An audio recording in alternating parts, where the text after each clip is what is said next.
Hey Airsofters, Elbow here in Bergen County, New Jersey at Full Auto Airsoft, and we got something real special planned for you today. Not only are we going to take a look inside, but we got a couple upgrades that we're going to go through. So come on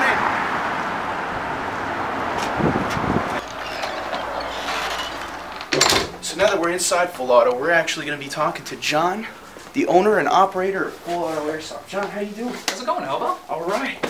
So today, John is going to be helping us through the review of the ASCU, the Airsoft Systems Control Unit. So John, what are we going to be doing today? Well, just to reiterate on what you said, the ASCU control module, which is the Airsoft Systems Control Unit, pretty much what it does is it completely replaces the trigger mechanism inside the gun. It takes it from the traditional metal contacts to, you'll see later on, that it's just a button that the trigger itself taps to make the system work. It does a couple of things for you. One, it also removes the anti-reversal latch because it's all controlled by an actual little computer inside. Exactly, this is pretty much what everybody wants to do, so that it does, one, allow you to do 3-round burst, 4-round burst, and a couple of different options. It allows you to change your semi and your full auto. Other than that, the biggest problem that everyone has is that they'll pull the trigger, they won't pull it all the way, it won't fully cycle. So what this does, it allows one full cycle no matter how little you pull the trigger. We're going to have better accuracy, better groupings, better feet per second. We're also going to have an electronically controlled gearbox that turns your AEG into a PTW. Yes. And it prolongs spring life, motor life, battery life, regulates voltage, the whole package. Exactly. So it does a lot for you that a lot of people don't know about, that we'll try to explain as much as possible. All right. First thing right here, which is the safety latch. All right, so you've got one screw. All right. We'll take this screw off. Put this on the side. It's got a spring on it, so slowly take everything off. Next thing you want to do is there's a spring right up top of the trigger mechanism, and what this does is this actually pulls back the second piece. The trigger mechanism is actually two pieces, and what this does is it pulls back the movable piece that the trigger is connected to, that makes it move back and forth and actually make contact. There's a little screw down on the side, which is over here. And it's just one screw. And once you take that one screw out, which is really tiny, the whole unit should just lift right out with the wires. So we've got the cutoff lever in place, but what we do need to adjust is the actual selector plate itself. Now when you look in the manual, you'll see that it says two things. The selector plate itself has to have the metal contacts. The metal contacts, you'll see this, where they touch is right on the back of the actual ASCU trigger unit. And to take that off, you've got to take off the cutoff lever first, alright, and then get the spring, which is right here. Slowly just push it up, and it'll just come right out. Alright, and then after you do that, the whole unit should just slide forward and come off. Now, like I said before, there's two things that this is required to do. One, you have to have the metal contacts, and two, we actually have to cut a notch out of the actual selector plate itself. I normally use a razor because it's a little more precise. For example, a box cutter.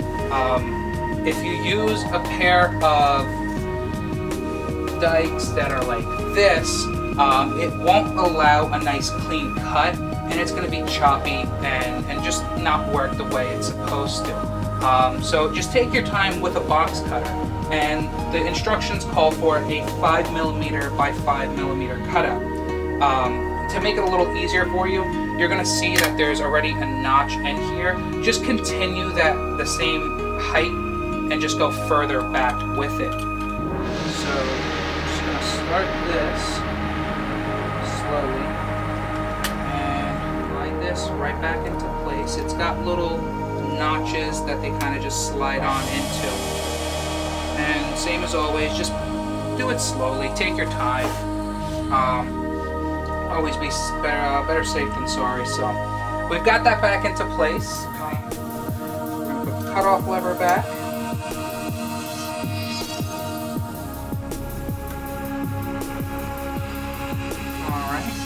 And then we're going to put the spring back on. You'll notice it's really small, so it's going to be really hard to show you here, but you're going to notice that there's a little middle tooth on the cutoff lever that the spring itself kind of slides onto and sits on.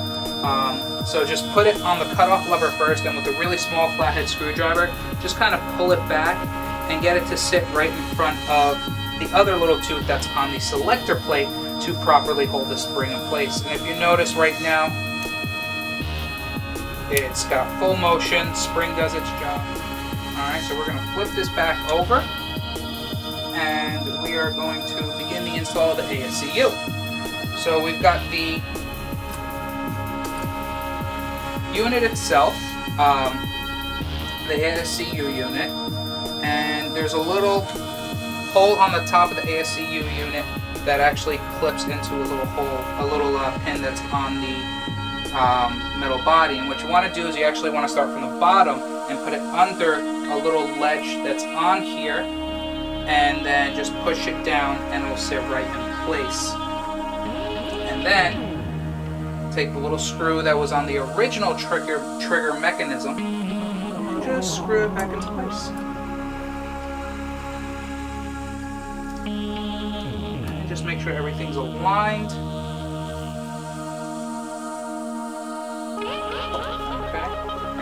It's in there. It may have a little bit of movement, but it really shouldn't be much. Now, after this, what you want to do is you actually want to begin the running of the wires. So when you've got everything open, so the first thing you want to do is get that little wire that plugs into the actual trigger, the new trigger mechanism, and just plug it into place. It is really small, so it may be a little difficult at first, but it'll be a nice turnout in the end.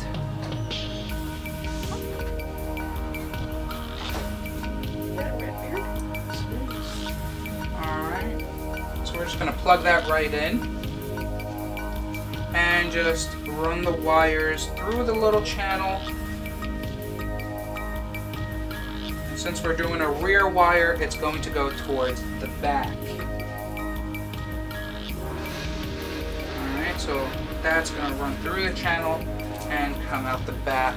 And then what I like to do, because this wire is small wires and they just move around, just take something that's got a little bit of weight to it and just put them on the back just to kind of hold it down and out of your way. We're going to start reassembling the gun. And we want to do that before we put in the remaining wires, because all these do is actually go from the motor out the back to the unit. So we're going to start reassembling the internals of the gun right now. First things first is I always start with the spur gear and get that into place, because that's the bottom gear. All right, next thing you want to do is get your sector gear into place. Alright, so we're just gonna rest this right upon in here and just give it a quick little turn to see if it's seating right, and we are good.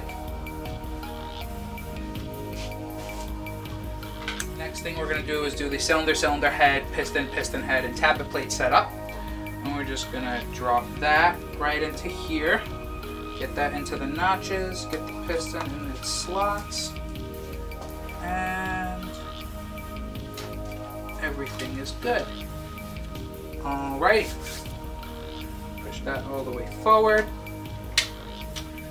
Run the spring for the tappet plate back to where it's supposed to be. Alright, so that's in place.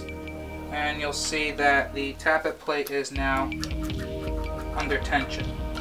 Okay. So before we do the final install of this, we're just going to run the remaining wires, and that's pretty much going to be one of the last things we do before we close up the gearbox. So first you want to run the negative wire because it's going to be going all the way across versus where the positive wire is just going to come straight down here. So we want it to be on the bottom. So we're just going to run it across. All right, and lightly with a flat head, just kind of push it into place. You don't want to push too hard so you don't actually cut the wire. So if you cut the wire, I mean, obviously depending on how bad it is, you may need to put some solder in there, get some heat shrink in there to just, you know, cover it up so nothing happens. And then we're just going to run the positive wire. Run the positive wire on top of that negative one. And you'll see that the wires are pretty much the same length. Next thing you want to put in is the the bevel gear. Alright, so we're just going to kind of put the bevel gear in place. The anti-reversal latch is not needed because the actual motor is now being controlled by the ASCU. Now we just got to put the trigger back in. Alrighty, so now the final step is putting in the spring and spring guide, and just hold the cylinder down and push everything in. Alright, and then there's actually notches on the ends of the gearbox. Let me just hold that real quick.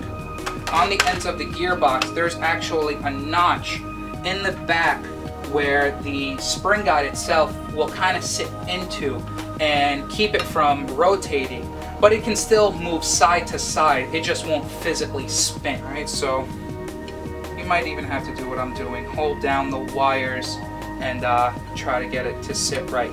Now I always start with the front and then just gently put the gearbox down. And then once you kind of see where it's supposed to sit, alright, as you can see, the other half of the gearbox is on there, and it's kind of sitting in the right place, but it's just up. And what you might have to do is actually move the gears to kind of have them sit in the right place, and the trigger itself. Alright. It may take you a minute to actually get it to close, so just take your time. Just make sure you don't pinch any wires. Alright, so as you can see, it's all closed up. And see? That's literally the entire trigger pull. It won't move back. So, this is going to be very interesting to see when it's all done. Just make sure that the piston itself is in the tracks. Okay, from what it looks like, it's in its tracks. And we can start to screw it back together now. Alright, so I've got the front and the back and screws in place, and the gearbox will actually hold itself. So now you can just get yourself slowly getting all the screws back in. So we've got the gearbox all screwed back together. We've got the wires coming out the back. We've got the motor terminals coming out the bottom. And as you can see, they're going through the proper holes. This all comes out the back. Nothing's snagged. Nothing's in its wrong place. The trigger itself is moving, which we may actually need to adjust after we put it back together and see how the gun itself is working. So this is functional and working. Perfect. Alrighty. So the next step is pretty much gets into the body itself. And what you have to do is, if you have a metal body, because of the contact points, in order to not short circuit the unit, it comes with a little pad. And this little pad is literally just there to not let the unit short circuit. So what you're going to see in the manual, I'll just show you real quick with the pictures that they show, which is right here. You literally just stick the pad right on the inside of the body. And to show you where they're putting that is, you've got your selector lever right here, and it's just a little bit in front of it. And from the image, you got to try to use the I guess the other items around in the image to show you, it's right behind the bolt catch.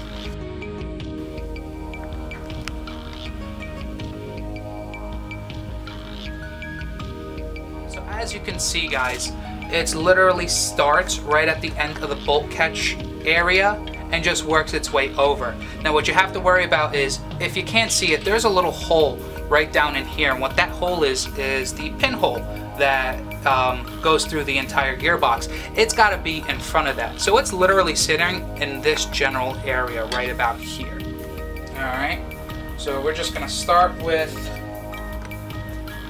running this right through the back. Alright, and then we've got the second wire, which by the way you're going to see really soon how that it has to plug into the actual computer itself. And then the motor terminals run through the bottom of the gearbox, bottom of the body.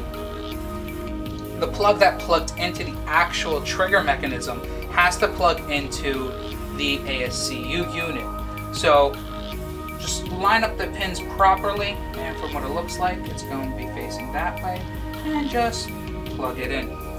If you've got big hands like me, you may want to use like a flathead screwdriver and just kind of push it right on it. Alright, so we've got the gearbox back into the body, we've got the motor, the pistol grip all put on, all screwed down nice and tight. We've got the ASCU coming out the back end, and it's all ready to go.